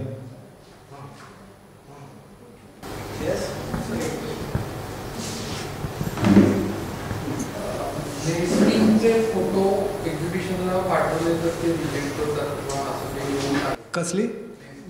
हां, ॲक्च्युली बर्ड नेस्ट आणि बर्ड नेस्टिंगची जी फोटोग्राफी आहे ती बॅन केली आहे. कारण त्याच्यातनं खूप वाईट अनुभव आले आणि it is harmful to general bird life म्हणून ते केलं. कारण काय होतं की एथिक्स फॉलो केले जात नाही. त्यात असं झालं की आता मी एखादा पक्षी बघितला झुडपात, एक तर पक्ष्यांनी नेस्ट दिसत नाहीत पटकन आपल्याला, अशी आपण शोधू तेव्हा सापडतात. मग त्याच्यात ती पिल्लांना फीड करते. तर मला फीड करायला मला फोटोग्राफ मिळत नव्हता चांगला. मग मी काय केलं, आजूबाजू 2-4 फांद्या कापल्या so that I could get a better clear picture. आता त्याच्यानी काय झालं की ते नेस्ट एक्सपोज झालं प्रिडेटरला आणि त्याच्यावर अटॅक सुरू झाले. ते नेस्ट डिस्ट्रॉय झालं. किंवा काही ठिकाणी मी आणखीन बराचसा क्लोज गेलो फोटो काढायला, मग वरून वाकून वगैरे फोटो काढले. काय झालं त्याच्याने, काय झालं, पेरेंट्स डिस्टर्ब झाले. आणि this is a known fact की पेरेंट्स जेव्हा डिस्टर्ब होते नेस्टिंग साईट तेव्हा parents there are incidents where parents have abandoned the nest. आणि एवढं वाईट असते, विचित्र प्रकार असतो की तुम्हाला मेलेली पिल्लं सापडतात आतमध्ये किंवा अंडी सोडून गेलेली आहेत. कारण त्यांना शेवटी त्यांच्या जीवाची भीती आहे, ते निघून जातात आणि दे डोंट कम बॅक. आणि मग तशी ती पिल्लं मरून जातात. असे खूप गोष्टी त्याच्यात आहेत. पण त्याच्या व्यतिरिक्त जाऊन मग तुम्ही कॉम्पिटिशनला पाठवू शकत नाही. But for a study you can always do that as long as you don't follow the ethics. I mean to say, कळलं की ना. आता ओडीके आपल्याकडे तुम्ही वाईल्ड लाईफ कोण करत असेल त्यांना ओडीके नाव ऐकलं असेल, ओरिएंटल डॉर्क किंगफिशर. आमच्या वेळेला तेव्हा, आता काय झालं की आता बरीचशी नवीन नावं आली आहेत टॅक्सीवर. तर आता लहान लहान मुलंसुद्धा आम्हाला, हो सर हे नाही ते त्या पक्षाचं नाव हे आहे. हो बाबा सॉरी असं म्हणायला लागते. कारण आमच्या वेळेला आम्ही ब्लॅक विंग काईट म्हणतो, आता ब्लॅक शोल्डर्ड काईट आलं आहे.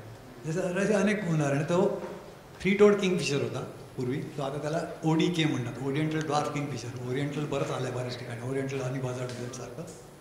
तर तो सर्रास दिसतो कोकणात. आम्ही BNHSचं जेव्हा लँडचं तिकडे आम्ही सेंटर डेव्हलप केलं तेव्हा आम्ही रेग्युलर तिकडे जायचो साईट व्हिजिटला. तेव्हा ते बिल्डिंगचे प्लॅन्स वगैरे चालू होते आणि नंतर मग बिल्डिंग बांधायला घेतली. अख्खा माहिती जवळजवळ 3-4 वर्ष आम्ही तिकडे रेग्युलर जायचो. तिथे पावसाळ्याच्या टायमाला ते ODK द्यायचे आणि ते नेस्टिंग करायचे. आम्ही बरेचदा फोटो काढले. आता त्याचं एवढं हे झालं आहे की प्रस्थ आलं आहे मोठं. म्हणजे आता खरं म्हणजे हे डिसॲडव्हान्टेज आहे खरं की आज यूट्यूबवरती फटाफट किंवा व्हॉट्सअप ग्रुपवरती टाकतात फोटो आणि लोक मग जातात. आता तिथे त्या माणसाकडे जवळजवळ मला वाटते 1 वर्ष, पुढचं 1 वर्ष कम्प्लिटली बुकड आहे. तो त्याच्याकडे स्लॉट नाही आहे. तुम्हाला जर पाहिजे असलं जायचं असेल फोटोग्राफीला नाही. पण तो सुरुवातीला असं करतो की सुरुवातीला त्यांनी पॉप्युलर केलं ते. नंतर आता अशी असते परिस्थिती की तुम्ही बसलात की तुम्हाला सांगतो चला अर्धा तास झाला उठा, आता दुसऱ्याचा नंबर आहे. असं झालं आहे म्हणजे. आणि हे खूप होते. म्हणजे मला एकदा मागे ती माया टायग्रेस, ती पहिल्यांदा एक फोटो आला व्हॉट्सअपवरती की पहिल्यांदा तिने पिल्लं घातली. आता पिल्लं सेक्युरिटेड आतमध्ये असतात कुठे. ती पहिल्यांदा एक पिल्लू तोंडात घेऊन ती बाहेर आली आणि त्या कुठल्या तरी नेमकी जीपला ती क्रॉस झाली. तिथे फोटो काढलेत त्यांनी आणि चांगला म्हणजे हेड ऑन म्हणजे म्हणता ना तसं ते पिल्लू घेऊन समोरनं येते आणि यांनी फोटो काढले. आणि ते आल्यावरती हैदराबादवरती माझा एक मित्र हैदराबादला होतो, त्याचा फोन, अरे विभास यार चल उधर वो माया दिख रही है. म्हटलं माया दिख रही है किधर, उधर बैठी है क्या आके, पागल ऐसा बात कर रहे. बोले नहीं मैं नहीं आऊँगा. अरे नहीं चल यार हम लोग जा रहे हैं 4 जन. कैसे जा रहे हैं हम लोग, ते हैदराबाद से ना, हम लोग जीप से जा रहे हैं. म्हटलं ठीक है तो तुम लोग, तू फ्लाइट पकड़ के आ, मैं नागपुर आता हूँ तेरे को पिकअप करने को और तू आना इसी है. म्हटलं मैं नहीं आने वाला हूँ. काय गेलो नाही मी. आणि सोमवारी वाट बघितली, याचा काय पत्ता नाही. शनिवारी वेळ जाऊन येणार होते. मंगळवार झाला वाट नाही. बुधवारी त्याला फोन केला, अरे क्या हो गया, अरे क्या बताएगा यार उधर 250-300 गाड़ी आया था. म्हटलं हां. तो माया मिली की नाही, किधर माया, माया की छाया भी नाही दिखी म्हटलं. असं जायच नाही मावलाने खूप म्हणजे. नंतर इवन आता फ्लावरमध्ये कासला वगैरे लोक आता ऑर्किड आहे ते कुठेतरी झाडीत वाढलं आहे, त्याला लाईट नाही मिळत आहे आणि ते उपटून आणून बाहेर ठेवलं आणि तो फोटो काढतो. काय तो वरचाच काढायचा ना फोटो. असले प्रकार होतात. हॉरिबल आहे. एका ठिकाणी वाईट वाटते की बाबा पॉप्युलर होते वाईल्ड लाईफ फोटोग्राफी, हे खूप वाईट होते असं मला वाटतं. आणि आता म्हणजे बरंचसं पूर्वीचं जे स्किल होतं ते गेलं. म्हणजे थोडक्यात सांगायचं तर I want feel shy to say that की आम्ही जास्त कष्ट केले असं काही नाही आहे, पण मेहनत जी घेतली आम्ही ती आता थोडीशी म्हणजे सोपी झालेली दिसते. And that the whole blame goes to digitisation, बाकी काही नाही. आणि आम्हाला माहिती आहे, आम्ही जेव्हा मी ताडोबाला जायचो तेव्हा मी कोडाकचा एक्टाक्रोमचा एक रोल यायचा, 20 मला ते रोलचा एक पॅक यायचा माहिती आहे, तो घेऊन जायचो. मला रईस म्हणायचे ते लोक सगळे 20 रोल. अरे म्हटलं चायला आयुष्यातनं एकदा जाणार आहे ताडोबाला, त्यातनं तिकडे वाघ आला तर का मी मोजत बसू, रेशलिंग करू? नाही, 2 पिक्चर राहिले उद्याला ठेवायचे आहेत, 36 फ्रेम असायच्या. हां, आता सारखं नव्हतं. आणि आता काय हो.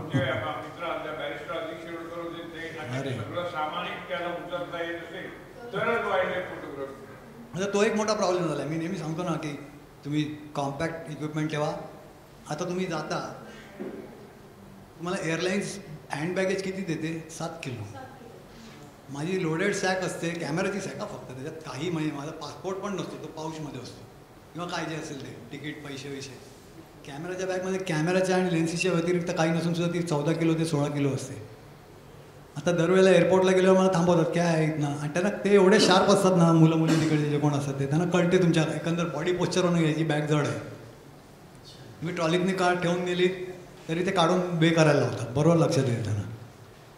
तर ओपन करायला लावतं. ओपन केल्यावरती ते एक मुलगी हो उघडायला लावल्या. त्याच्यात मला त्यांनी सांगितलं एक दिवस, सर ये बडा है वो उसमें डाल दो ना. बोले ये बड़ा है वो क्या? मुझे क्या कीमत मालूम है उसका? नहीं सर जो भी है वो उसमें आपके, मैंने चेकिंग बैग है तो मैंने दे दिया और इसकी कीमत है 6 लाख रुपए लेंस की. ये लेंस है कैमरे की, ये कैमरा है साइड में है ना, वो बॉडी है उसकी और लेंस है, 6 लाख रुपये वो उसमें डालूँ?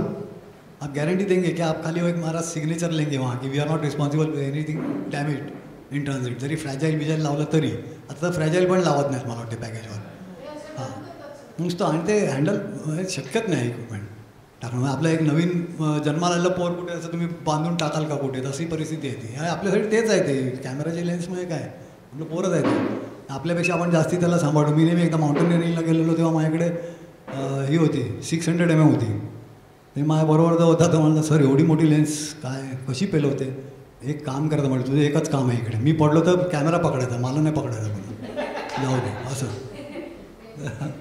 असंच तिथे. एनिवे सो ते आहे. म्हणजे तुम्हाला थोडंसं ट्रॅव्हल लाईट किती म्हटलं तरी आपल्याला ज्या बेसिक वस्तू हव्या असतात त्या आता न्याव्याच लागतात. आणि हे तर नुसतं कॅमेरा आणि लेन्सेसचं बोलतो आहे आपण, त्याच्यावर तुम्ही आउटडोअर आणि वाईल्ड लाईफ जाल तर अनेक काय काय गिअरचे भाग असतात. ऑफकोर्स ते कपडे बिपडे किंवा रेनवेअर किंवा प्रोटेक्टिव्ह हे गिअर ते तुम्ही बॅगेत पॅक करू शकता, ते आहे. आता माउंटेनिंगला आम्ही जातो, आमच्याकडे हार्डवेअर एवढं असते की त्याची टनानी वजन असते, रोप्स आणि ते असं असते. So that's it. I think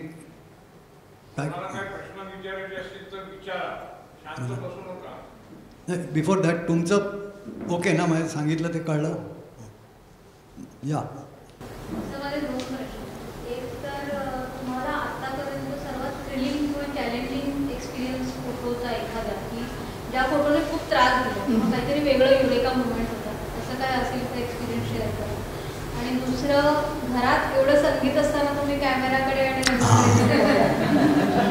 ते घरातलं संगीत होतं, माझं संगीत डोंगरात होतं, हा फरक होता. नाही घरी म्हणजे आम्हाला कधी आमच्या आईने असं नाही सांगितलं तू हे कर ते कर, तुम्हाला जे पाहिजे ते करा. तो फ्रीडम होता म्हणून करू शकलो. आणि थोडंसं सुरुवातीपासून एक इन्क्विजिटिव्ह आणि चॅलेंज स्वीकारण्याचं हे होतं, त्यामुळे पहिली साप बघ हे बघ ते बघ ते चालू केलं. त्याच्यामुळे नेचर फोटोग्राफी हळूहळू आलीच. आणि मग नेचर फोटोग्राफी करायला कुठेतरी कड्या कपारांवरती केस्ट्रलची नेस्ट आहेत किंवा फाल्कनची नेस्ट आहे, तिकडे पोचायचं. मग रॉक क्लाइम्बिंग माहिती पाहिजे, ट्रॅव्हल करून तिथे. बाटलीमध्ये किती प्राणी घरी आणले? बाटलीमध्ये किती प्राणी घरी आणले? बरेच आणले. बाटलीमध्ये कशाला, साप बीप मिळाले काय, हाईकला काय नसतं, मग पॅन्टीमध्ये असं इथे गाठ मारायची, मध्ये पाय टाकायचा, इथे गाठ मारायची, त्याला घेऊन यायचा पॅन्टमधनं. कारण घरात पाळले. मुलीने एक दिवस घर साप सोडला घरातला, त्याच्यामुळे बंद केलं मी. म्हणलं बाजूच्या खिडकीवर तो बिचारा अटॅक करून मारायचा, त्यामुळे बंद केलं ठेवायचं नाही. पण ऑफकोर्स आता नंतर हळूहळू ते कायदे पण आले. आम्ही कॉन्झर्वेशनसाठी सापांचं म्हणजे मुंबईत नागपंचमीला साप घेऊन यायचे, तुम्ही बघितलं असेल, ते आम्ही बंद पाडलं अक्षरशः रेड मारून. तेव्हा फॉरेस्ट डिपार्टमेंट पण आम्हाला सपोर्टमध्ये 2 गार्ड पाठवायचे लाठी घेऊन आमच्याबरोबर, आणि आम्ही त्या वस्त्यांमध्ये जाऊन त्यांच्या रेड करून ते कॉन्फिस्केट करायचो. मग आम्ही त्याचा सगळं सोपस्कार करायचो आणि ते मग रिलीज केले जायचे. त्यातले बरेचसे मरायचे, कारण ते तोंड शिवलेली, दात काढलेले, त्यामुळे सेप्टिक होते आतमध्ये. आणि हे लोक दूध टाकतात, दूध त्याचा नॅचरल डायट नाही, तो जीभ काढतो ही वेगळी गोष्ट आहे. मग that is a sensory organ. मग तो आपण तो म्हणतो वास घेतो, वास नाही घेत, तर ते जिभेतनं ते पार्टिकल त्याच्या जेकब्सन ऑर्गनला जातात आणि त्याला कळते, बोध होतो तर काय आहे समोर. त्याच्यावर सारखा जीभ बाहेर काढत असतो, तर लोकांना वाटते हे टाकलं दूध की तो असं जीभ वेगळं पितो, तर तसं पित नाही तो. आणि बऱ्याचदा आम्ही बघितलं की मेलेले साप जेव्हा आम्ही त्याचं पोस्टमॉर्टम करतो तेव्हा अक्षरशः आपल्याला असा निमोनिया होतो, तसा निमोनिया मग त्यांचा बलगम भरलेलं असतं की आतमध्ये विंड पाईपमध्ये वगैरे, आणि ते मरतात त्याच्यामुळे. असं बऱ्याचदा बघून आलं. तर मग खूप वाईट परिस्थिती, त्यामुळे ते बंद पाडलं अक्षरशः. आणि त्याच्यामध्ये ह्याचे आता सापांची फोटोग्राफी करताना तर काय विचारू नका, म्हणजे घरात ठेवायचो मी, मग बंद केले नंतर, कारण म्हटलं बरोबर नाही ना. कारण आम्ही तेव्हा काय करतो, मिळाले साप की ठेवायचो आणि मग ते शोज करायचो शाळांमध्ये, कॉलेजमध्ये. ह्याच्याबद्दल गैरसमजुती वगैरे असतात, त्याच्यामुळे त्यासाठी मला आठवतं माझ्याकडे लकी टाईम म्हणून एवढासा प्रोजेक्टर होता छोटा आमच्या मामानी. त्याला अशी क्रेडल होती, त्यात 2 स्लाईड राहायच्या, मग एक टाकायची दाखवायची, दुसरी काढून घ्यायची, दुसरी टाकायची. असं असे मी कुठे गावामध्ये एसटीतनं ते सॅकमधनं घेऊन जाऊन शोज केले. म्हणजे एका ठिकाणी शाळेत फक्त लाईट होती, मग तिकडे शाळेत मग ते धोतर किंवा काहीतरी बांधा रात्री, त्याच्यावर स्लाईड शो करा. आणि ते पडद्यासाठी. आता भिंती बऱ्याच तिकडे भिंतीवरती काय ते झेंडे पेंट केलेलं असतं शाळेमध्ये, किंवा बापूजींचं वगैरे चित्र असते, त्यामुळे भिंतीच आपण मग सदर पांढरं काहीतरी बांधायचं. आणि मग तेच आपण जसं मॉथ ट्रॅप करतो जंगलामध्ये, त्याच्या पुढे लाईट LED लावला आणि पांढरा चादर लावली की मॉथचा ट्रॅप होता, त्याची फोटोग्राफी करता येते आपल्याला. इंटरेस्टिंग विषय आहे. तेव्हा साधं तुमचा कॅमेरा घेऊन निघालात आणि नुसतं स्ट्रीट फोटोग्राफी किती सुंदर आहे. आणि मुंबईसारख्या शहरात तर खूपच धमाल असते, तिकडे सब्जेक्ट अवेलेबल असतो. या तर मुंबईत मी कॉलेजला होतो तेव्हा मी मुंबईतला JJला होतो आणि जहांगीरला वगैरे आमचं रेग्युलर व्हिजिट असायची. तर एक दिवस मी रविवारी निघालो कॅमेरा घेऊन. कॅमेरा असायचाच नाही, मी जोडीमध्ये माझा कॅमेरा असायचा ऑलवेज.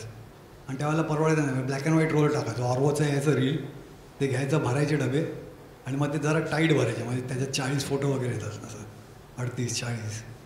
मग प्रोसेसिंग तेवढं कमी लागते, असं बरंच. तेव्हा जुगाड करायचो बरंच ना, पण पैसे. मग तेव्हा त्या रोडचे जेवढे दगडाची बिल्डिंग्स आहेत जुन्या दगडी बांधकामाच्या, त्या सगळ्यांची फोटोग्राफी केलेली. आणि आता गेलं तर त्याच्यावरती खूप वाईट परिस्थिती, होर्डिंग लागले आहेत काय. पूर्वी खूप चांगलं होतं, मी किती 40-41 वर्षापूर्वीचं सांगतो.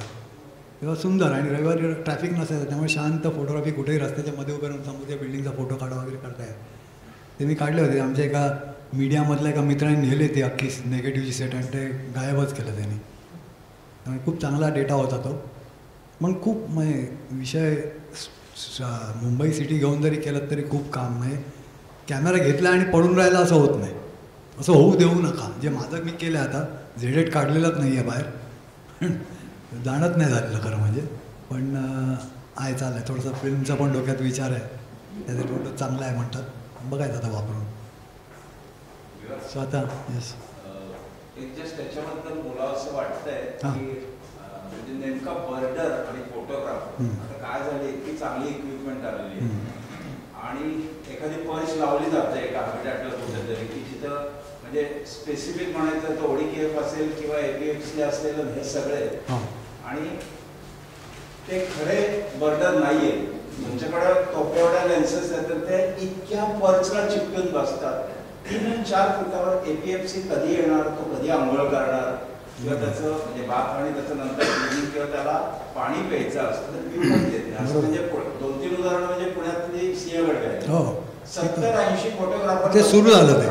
बरोबर. म्हणजे आता ती बंदी करायची वेळ आहे. आणि तसंच करणाऱ्याचं म्हणजे 800 पण हे ते फुटपेकर्स किंवा येतात की त्यांना नेक्स्ट मध्ये जाऊ पण देत नाही. आता मी सरांना आणि अर्थानं दोघांनाही सांगेन की आपल्याकडे वाईल्ड लाईफ फोटोग्राफर जेवढे आहेत ना त्यांच्यासाठी एक आपण लेक्चर सिरीज करू पाहिजे की ज्यांना असे काही जेन्युइन, आणि हे खूप महत्त्वाचे प्रश्न आहेत की जे पुढे पुढे त्याचे प्रॉब्लेम वाढत जाणार आहेत.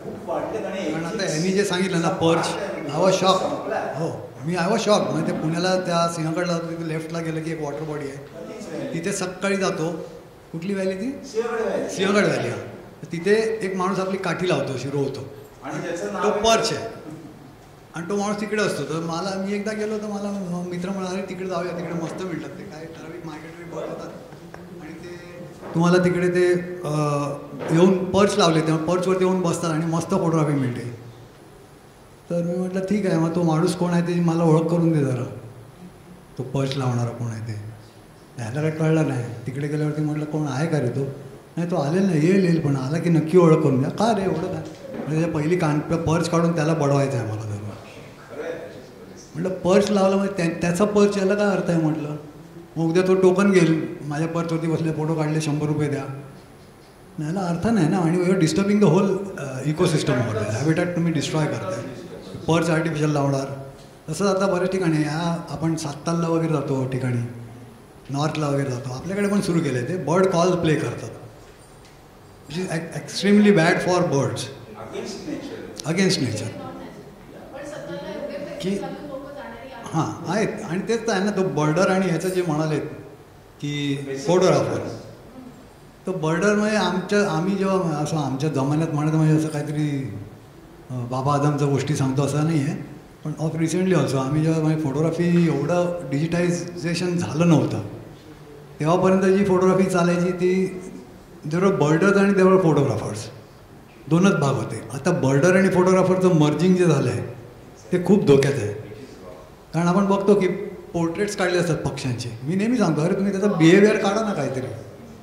किंवा तो एखादा क्रॅब फ्लोवर आहे, तर क्रॅब फ्लोवरचे फोटोग्राफ क्रॅब खातानाचे किती लोकांकडे होते.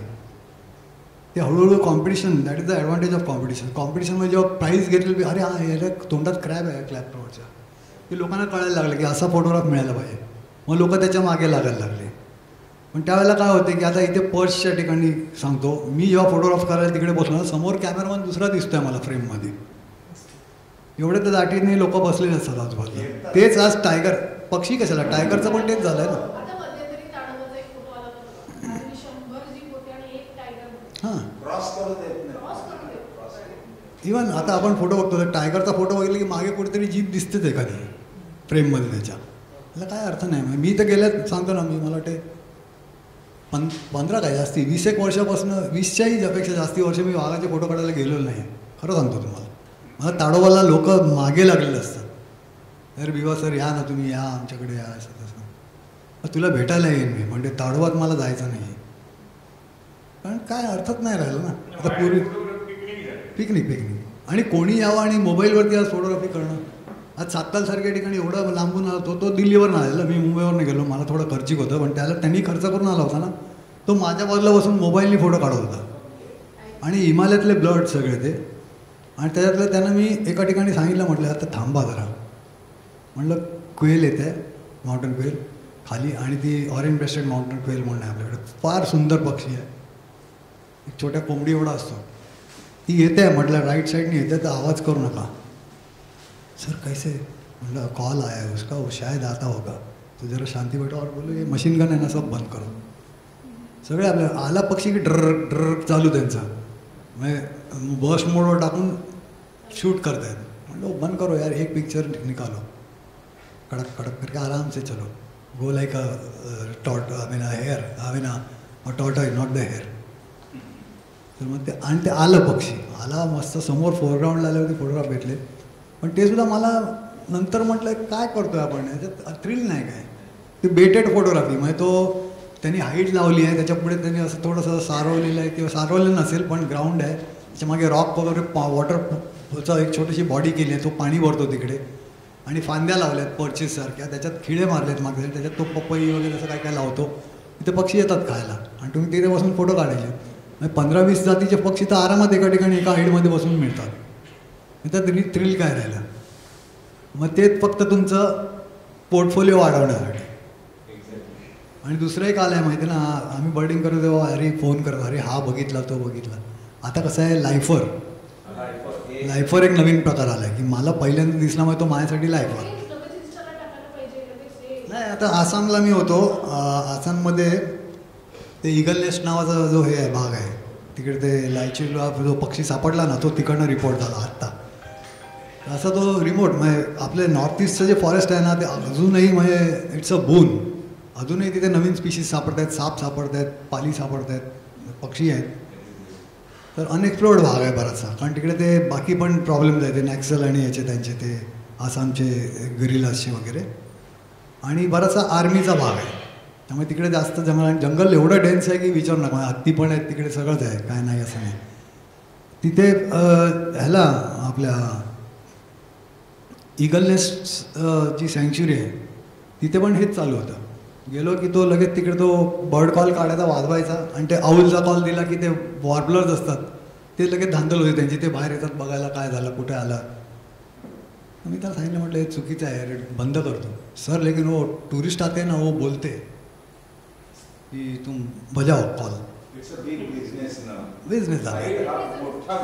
आणि ते इव्हन भिगवणच्या त्या दोघांनाही मी सांगून आलो की तुम्ही हे मासे टाकता ना, सीगलची ॲक्टिव्हिटी शूट करायला, मासे घेऊन जातात बोटींना आणि ते टाकले की ते सगळे सीगल इकडे तिकडे त्यांचे ॲक्रोबॅटिक्स शूट करता येतात तुम्हाला सुंदर. ते करू नका. हां, हे त्याच्यात मग काय लोक उद्या जैन पावभाजी वगैरे पण टाकतील.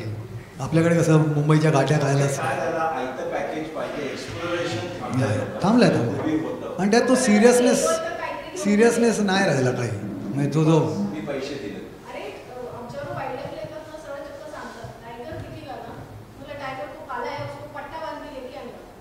आणि तुम्हाला पक्षी एखादा पाहिजे ना तर तिकडे आता अरुणाचलला मी सांगतो ना, तो एक गेलो होतो, एक फॉरेनर आलेला कुठला तरी स्कॅन्डिनेव्हिया कुठला होता माहिती नाही, काहीतरी एकटाच होता म्हातारा.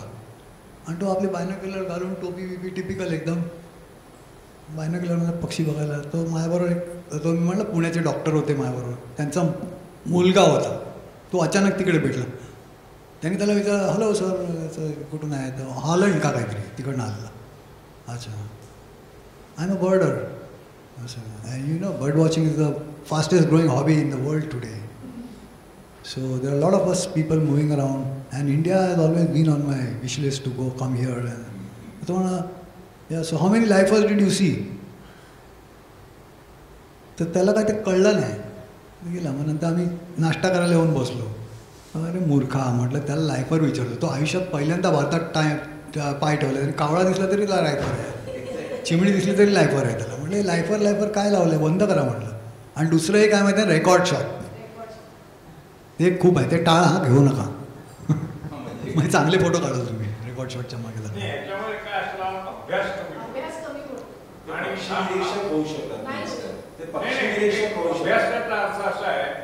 आपण पहिली नंतर 12वी पर्यंत 12 वर्ष शिकतो आणि मग ग्रॅज्युएशनला ऍडमिशन घेतो.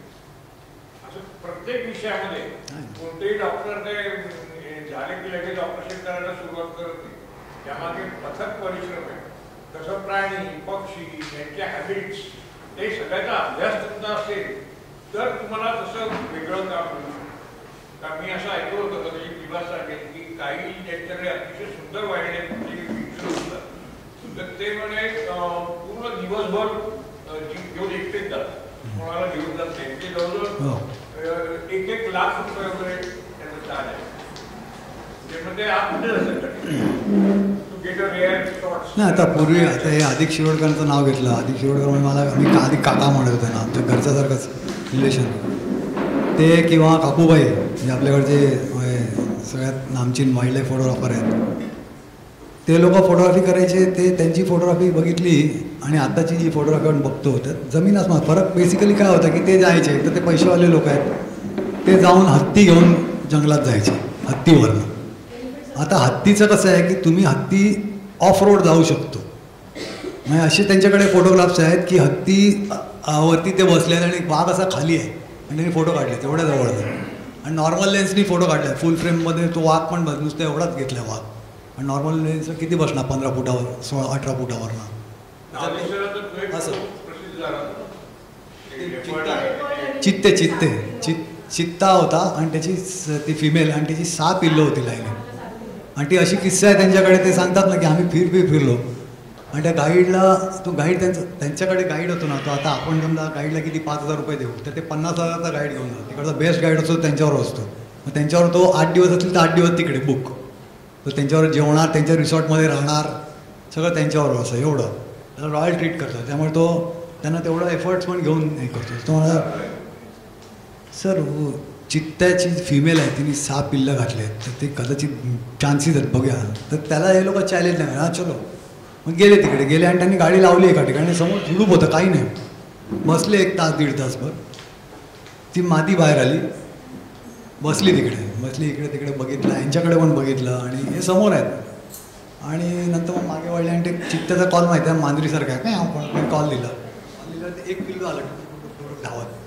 ते आल्यावर तिला चाटलं भेटलं, ते बसलं तिकडे. दुसरं आलं, 6 पिल्लं आणि 6 लाईनीत आहेत, 1-2 पायांच्या मध्ये आहे असं. आणि सगळे फोटो स्टुडिओमध्ये फोटो दिल्यासारखा, स्माईल म्हटल्यासारखा तो सगळे बघतात आहेत कॅमेराकडे आणि सुपर फोटोग्राफ आहे. तोच काकूबाईंनी काढला, पण काकूबाईंचा तेवढे क्लिअर हे नाही आहे, पोज नाही आहे तेवढी चांगली, असे मोमेंट्स एकदम. आता ते 70 ते मला परवा सांगत होते, म्हणजे आता वारले ते, इनफॅक्ट वारले. तो एक सॉलिड किस्सा आहे, मी आयुष्यात कधी विसरणार नाही. तर तो त्याच्या आधी ते मला, आम्ही बसायचो काकूबाईंकडे, भेटायचो रेग्युलर. काकूबाईंचं गिरगावात दुकान आहे, तिकडे आम्ही बसतो, गप्पा मारायचो संध्याकाळी. तर ते बसायचे तेव्हा ते एकदा सांगत होते, बस सर म्हणजे ते, आणि आहो धाव, एवढा लहान मुलगा झाला तरी आहो धाव, ते एवढे मोठे तर काय हत्ती आहे ना. आता आम्ही विचारलं, आता आम्हाला हे विचार करायला लागेल, कारण हत्ती 70,000 रुपये दिवसाचे घेतात. आम्ही म्हणजे 15,000 रुपये देऊन हत्ती घेऊन गेलेलो आहे दिवसाला, अख्खा दिवस. आणि आल्यावरती चांगलं खुश झालं तर माऊतला 1-2 हजार रुपये घेतले. माऊत म्हणजे काय मजा त्याची, असं असायचं. आता 70,000 आहे. आता सुद्धा सगळीकडे बंद केलं, हत्ती कुठे नाही घेत. किंवा कानामध्ये वगैरे होते, कॉर्बेटला होते, पण कॉर्बेटला त्यांनी आता फक्त ती टुरिस्ट आपली कशी राऊंड असते तशी एक टुरिस्ट हत्ती राऊंड मारणार, तर ते गेंडे दिसतात, बाकी काही नाही. तेवढं एक ठरलेला राऊंड मारून येतात, बाकी काही नाही. म्हणजे तेवढं एक्सपिरियन्स घेण्यासाठी.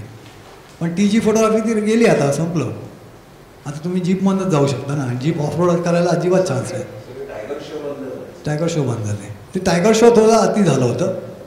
पण हे जे होतं, हे जे आता म्हणाले ना की एवढे लाख रुपये पैसा खर्च करून जायचे, but they use to get that kind of those kind of pictures which were work. आज ती फ्रेम पहिले $1 मिलियन फ्रेम म्हणतो आपण, तसे आहेत. आणि वाईल्ड लाईफमध्ये अशा फ्रेम मिळणं कठीण आहे. You have to spend hours together. मला वाटतं मी ह्याला आपल्या मध्यमेश्वर किती लोक जातात माहीत नाही. बर्डिंग आता सगळे भिगवणला जातात जास्ती.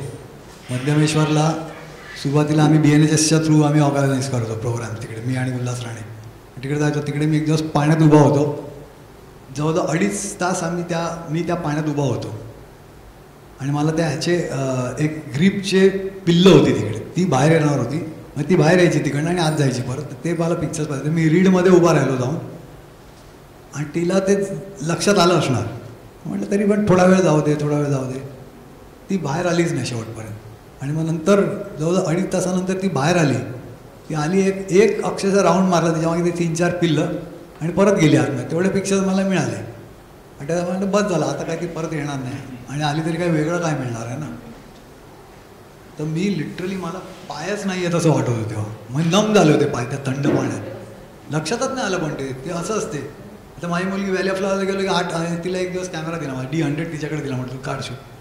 तर माझ्याकडे तेव्हा कुठला होता, 300 होता, 700 होता माझ्या. तेव्हा मी 700 वापरायचो. आणि एक्सपॅन होता हाजरबॅगचा. ते 3 कॅमेरा माझ्या अंगावर, आणि मी जाऊन शूट करतो. आली ती एका ठिकाणी जाऊन, मला म्हणजे take your camera. How can you carry the 3 camera there? I got packed out. This 1 camera is good enough. म्हटलं काढ ना. No I don't want to take photo. मग तिला तो छोटा दिला कॉम्पॅक्ट, ते खुश घेऊन. असं होतं. तर ते जोपर्यंत गळ्यात पट्टा आहे ना, तोपर्यंत काय नाही, भूक नाही लागत तुम्हाला, काय नाही आठवणार. फक्त तेव्हा थोडंसं लक्ष असलं पाहिजे, दक्ष असायला पाहिजे, लक्ष म्हणण्यापेक्षा. कारण आता कुठेतरी भारावून जातो आपण. एखादं मस्त फूल दिसलं किंवा काय बटरफ्लाय दिसला, आपण गेलो मस्त जवळ फोटो काढायला, आणि खाली साप असेल माहिती नाही आपला, आपण ते झाडात पाय घातला आणि साप चावला, तर हे थोडंसं लक्ष द्यावं लागते. There are danger lurking around everywhere. Even मधमाशा असतात, वास्प्स असतात वेगवेगळी, याच्याशी थोडंसं लक्ष ठेवावं लागते. आणि परफ्यूम मारू नका. आमच्याकडे एक हिरोईन, एक मुलगी आली होती, किट घेऊन आलेली, मेकअप किट. तो काढून फेकून दिला. मी म्हटलं ना sir you know how much that cost. म्हटलं टू हेल्प विथ इट. म्हटलं you know how much your trip cost you. I send you back now right now. ते शहरीचेच आहे, ते बिघडलेले लोक असतात. हे जे हा बरोबर ते ऑफकोर्स त्यांचं हे नाही. मी त्या गिरीश मिस्त्रीशी तेव्हा जाम बात घातला. अरे म्हटलं क्यों यार इनको इसमें डाल रहे हो वाइल्ड लाइफ में. नहीं तू आके लेक्चर. मतलब क्या वो 4 वॉल में क्या लेक्चर दूंगा वाइल्ड लाइफ फोटोग्राफी का, ऐसा नहीं होता है.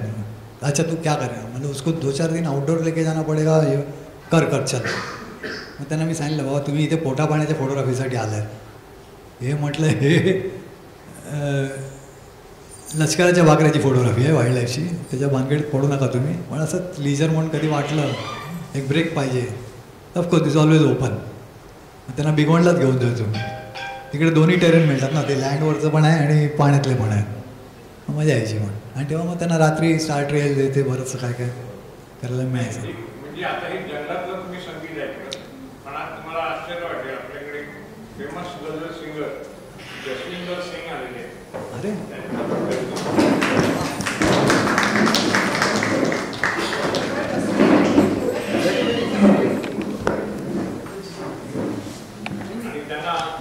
छोटंसं गीत आपण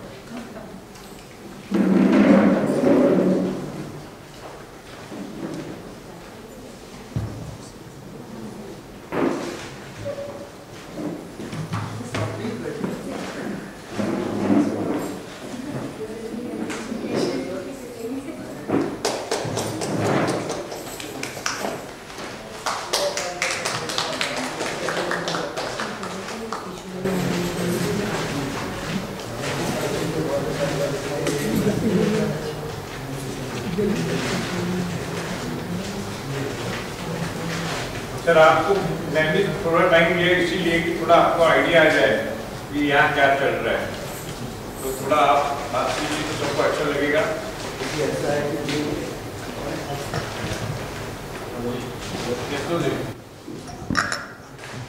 हेलो. देखिए जो भी ये जो बातें हो रही थी मुझे आधी बातें समझ नहीं आ रही थी ऑनेस्टली, लेकिन इतना समझ आया कि यहाँ जो भी हो रहा है, यहाँ का जो एक एम्बियंस है, जो यहाँ के वाइब्रेशंस हैं, और सर जो इतनी अच्छी अच्छी बातें कर रहे हैं. एक्चुअली किशोरी ताई जी का मैं शिष्य रहा हूँ. जब मैं 16 साल का था तो मैं उनका आशीर्वाद लिया था मैंने, लेकिन किसी कारणवश मैं आगे कंटिन्यू नहीं कर पाया. तो आज यानी मैं इनको देख के, इनको मिल के मेरी रूह खुश हो गई है. और जितने यहाँ पे पार्टिसिपेंट्स हैं, जिन लोगों ने ये पेंटिंग्स और आर्ट वर्क बनाया है, उनको बहुत बहुत बधाई और बहुत बहुत शुभकामनाएं. And thank you Vaishali ji for inviting me here. Thank you so much. Thank you. त्याचबरोबर मगाशी आपल्या 2 ट्रॉफीज राहिल्या होत्या.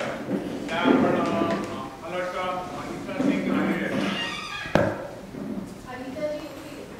अनिता सिंग आल्या आहेत त्यांना मगाशी ॲक्च्युली सर आपलं प्राईज डिस्ट्रीब्युशन झालं आहे, पण त्यांची ट्रॉफी बाकी आहे. सो ब्रेकफास्टमध्ये त्यांना फोटो सन मिळालं आहे. So big clap for them.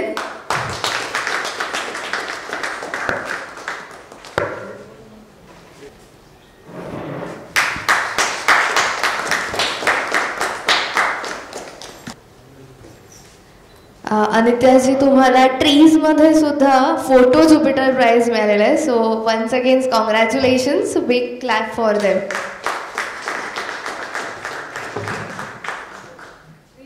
Congratulations and thank you so much ma'am. मी अर्चना मॅमला रिक्वेस्ट करते की आपल्या पुढच्या कॉन्टेस्टबद्दल त्यांनी माहिती सांगायची. जनारीचं मध्ये खूप मोठं काम आहे. त्यांनी सगळे ओळखत असतील. शत्रु जी को कौन नहीं पहचानता है. लेकिन उन्होंने ये टाइम डिसाइड किया मेरी वाइफ पार्टिसिपेट. नहीं, त्यांनी मला फ़ोन करून सांगितलं आपके यहाँ पे महिलाओं का सहभाग बहुत ज़्यादा होता है, तो मेरी पत्नी को पार्टिसिपेट करना है. वो देख के उनको बहुत इंस्पायरेशन मिला है. लास्ट टाइम वो आए थे तो उनके एंट्रीज आए तो आई वाज सो सरप्राइज. वो ब्रेकफास्ट का जो फ़ोटो है वो और ट्रीज़ का फ़ोटो, दो या तीन ही, हर कैटेगरी में एक एक ही दिया था आई गेस, तो उसमें से 2 को मिल गया है, so I was very happy, congratulations. अच्छा लगा मुझे कि इन्होंने बाइक को आगे आने के लिए एनकरेज किया, हाँ एनकरेज करना जरूरी है। ये मेरी तरफ से आपको है मेरा गिफ्ट। दिवाली हो गई आपकी। नहीं तो आता जो जंगला का विषय कर रहा था उसी हिसाब से मैं हिंदी में बात कर रहा हूँ, तो ताकि इनको भी समझ में आए कि ये आदमी ने जर्नलिज्म ने जो किया है ना, तो मैं एक बार इनसे फिर आपको सुनाना चाहता हूँ। वो आज भी मुझे सुन के लगता है कि ये कैसे काम जो आपके इधर जो 26/11 का अटैक हुआ था वो टाइम की शूट कर रहे थे।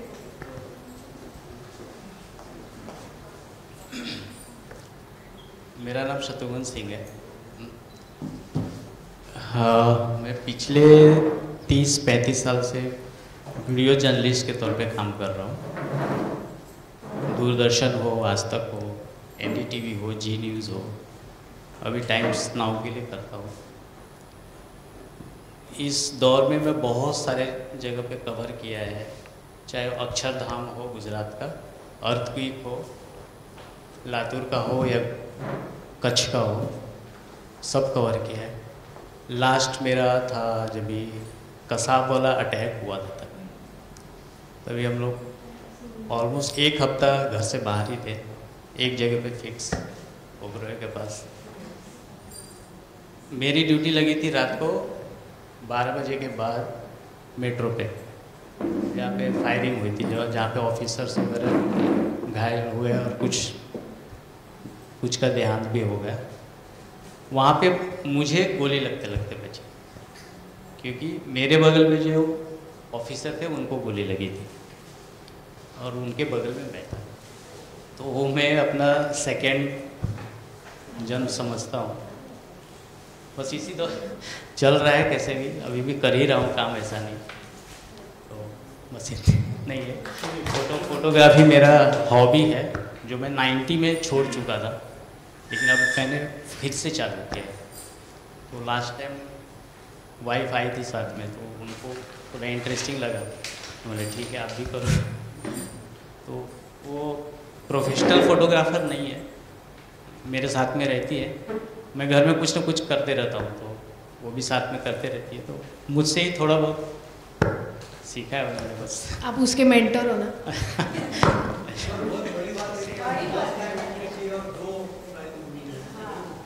Thank you.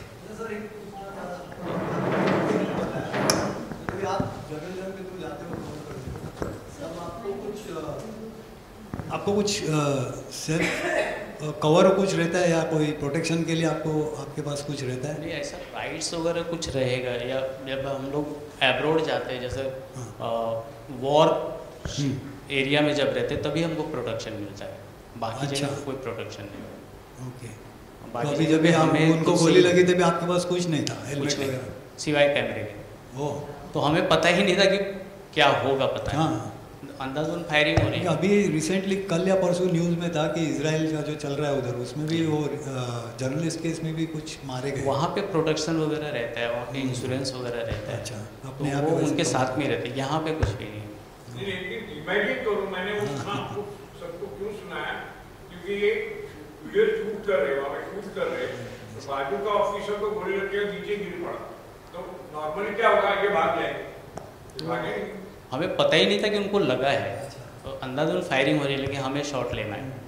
वही गाड़ी जाके बाद में आपको यहाँ पे मिला, मरीन ड्राइव पे जो पकड़ा गया। तो अच्छा काम, मतलब मेहनत कितनी होती है। मेरा कहने जैसे आप लोग वाइल्ड लाइफ के ऊपर बात कर रहे थे, ये इनका काम भी एक अलग वाइल्ड लाइफ। जैसे हमारे बैरिस्टर अजीत शेवड़कर जी थे, तो मैं जब बोलता था वेडिंग फोटोग्राफी में, तो वो उनका डायलॉग है ये कि शादी में भी वाइल्ड लाइफ होता है।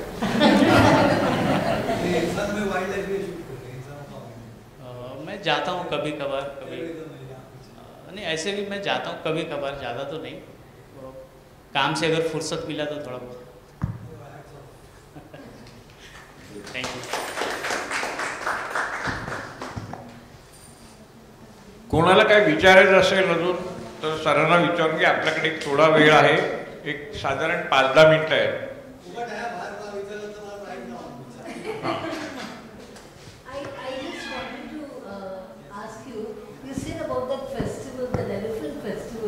Can you just tell me where exactly it is? It's if you Google it is Sonepur Bazaar they call it. Sonepur? Sonepur market, animal market. Okay. So that That's in which Patna. state? It's in You have to fly from here to Patna by train. From Patna it's about 2 hours drive. Okay. So it's on the bank of Gandaki River. Okay. Gandaki. Sonepur. It's actually, sorry to interrupt, it is called Sonpur Mela. Sonpur or Sonpur Mela, it is famous as Sonpur. All different kinds of animals. Sonpur Mela. Yeah. Every year they conduct this. Okay. अब of course वो trading elephants का होता नहीं है, but other animals and birds. अच्छा, so it's not elephants anymore. No, elephants are there, but they are not sold. Okay. They are internally traded. Okay. Between breeders and. Like a barter. Barter is an option. But why is it so that they stop the service? Because in the camel fair it is there still. No, elephants are protected species. Sorry? Protected They are species. protected species. Okay. So you are not supposed to trap elephants and sell them. पुराने ज़माने में वो होता था कि जंगल से पकड़ के लाओ और बेचो. वो नहीं है. अभी तो ब्रीड होते हैं. Okay. वो कैप्टिव है, उसमें से ब्रीड होते हैं, वो बेचे जाते हैं. But not बेचे जाते हैं. Because legal sale is not allowed. So either exchange होता है, zoo में देते हैं या अगर जो एलिफेंट ओनर है उनके पास दिया जाता है. जिसके they are registered with the, जैसे मैंने कहा कि कॉर्पोरेट में उनके एलिफेंट रजिस्टर्ड है, तो वो राइट में लेके जाता है. 2015 मध्ये आम्ही कॉर्बेटला गेलो होतो ना, तेव्हा थंडी ग्रासमध्ये थंडी सडक जे आहे तिथे खूप एलिफंट्स होते. म्हणजे आम्ही लिटरली बर्ड्स बघतो.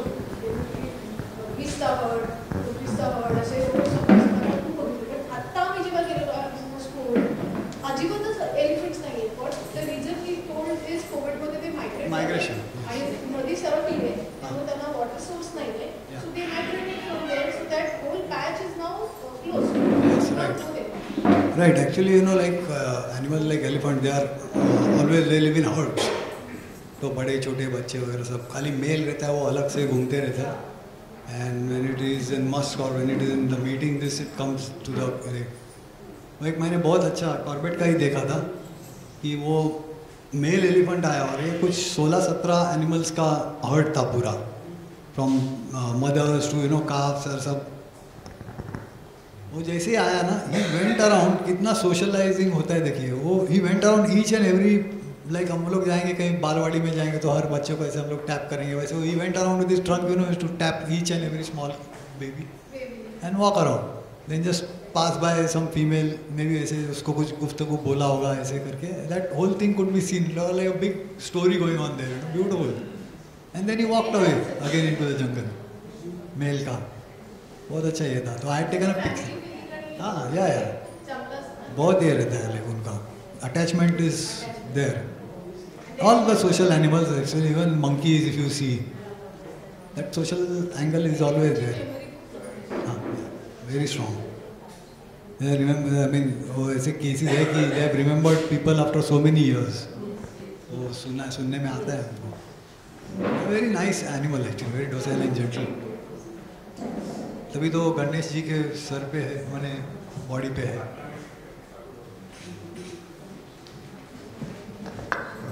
Anything else? Shall we go head? आपले पुढल्या कॉम्पिटिशनचे हे सब्जेक्ट्स आहेत black and white, celebration and travel. आतापासूनच सुरुवात करा, कारण आपल्याला फेब्रुवारीमध्ये पिक्चर्सचं सबमिशन आहे. मध्ये complete Diwali vacation you are getting summer vacation. So start collecting or start doing your work now. All the best for next competition. And thanks a lot for being so patient and being here for such a long time. Vibhas सरांचं lecture खूप छान झालं. थोडासा अजून आपल्याला वेळ मिळाला असतं तर चांगलं असतं, पण आपल्या गॅलरीचं रिस्ट्रिक्शन आहे. आपल्याला आता सगळ्यांना पेंटिंग्स पण काढायचे, तर त्याच्यामध्ये पण थोडा वेळ जाणार आहे. So here we call end to this function. So see you next time. All the best. Thanks a lot everyone.